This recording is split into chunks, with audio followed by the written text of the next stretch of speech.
Hello, this is Alex from phpacademy.org, and in this video created for the New Boston, I'm going to be talking to you about substring replace.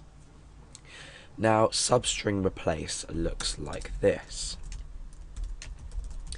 This is how we call the function in PHP.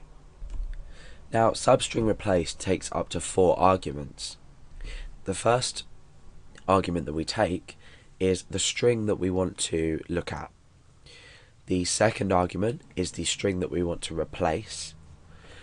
The third argument is where we want to start, and the fourth argument is where we want to end. How many characters, or how many, I guess, length, if you like, the length of the replacement. Now, let's have a look at what it basically does first. Substring replace, like I said, is a combination of substring and str replace. So we have substring in PHP, which will return a specific part of a string. So we could specify in a string, let's say, if we had a string Alex, if I wanted to start at 0, 1 and go 2 characters, we would return EX. So that's substring. Str replace will find a string within a string and it will replace it with a specified string. So substring replace is really a combination of these two functions. So why would we need this? We'd need this because we're searching for something, but then what we're then doing is we're replacing the string with a specified amount of data. So for example, if you wanted to cut a string in half, this would be a function to use. If you wanted to say, if you wanted to cut a string in half, you could use substring. But with substring replace, it will search for a string, but only within a specified portion of a string. So let's create a string now that we can work with to show this example off. I'm going to choose this part don't search. Let's just put a slash there. This part search. Now, what's the idea of this example? I'm going to not include this part of the string. I don't want this part of the string to be searched in. However, I want this part of the string to be searched in. And what I want to do is I want to replace part with another word. So let's create a new variable called string_new, and this is going to be equal to calling substring replace. Now we can start putting the arguments in it to start putting this into practice.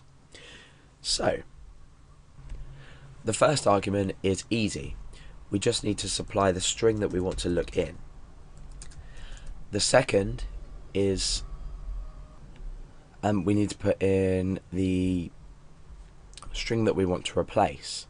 So I want to replace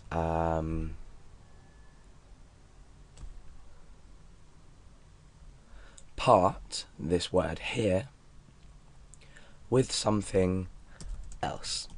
So let's just say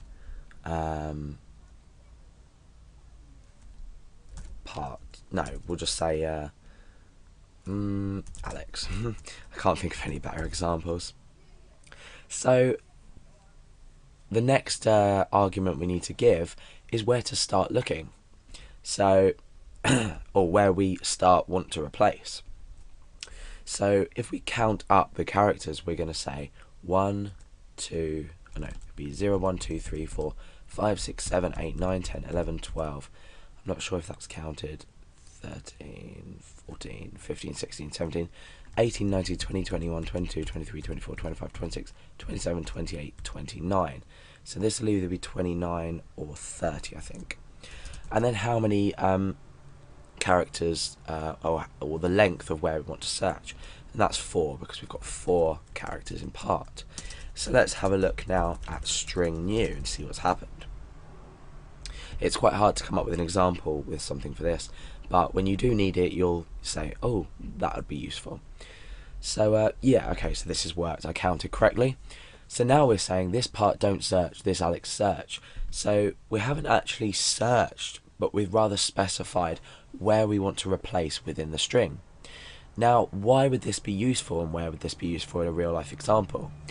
Let's say we had a form where a user could, like in a word processing, like in a word processor, you can search and replace. We've already covered searching within a string, so if we were to search within this string and look for part, we could then find out that part is located at point 29, at location 29. We could then say, well, we've searched for part, the word part is 4 characters long, so then you can take in user input and specify what you'd like to replace.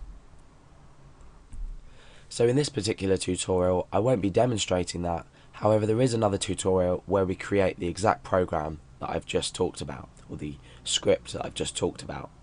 So these are the fundamentals of substring replace. But in the other tutorial, we're going to look at how we can put this into practice and how it might be useful.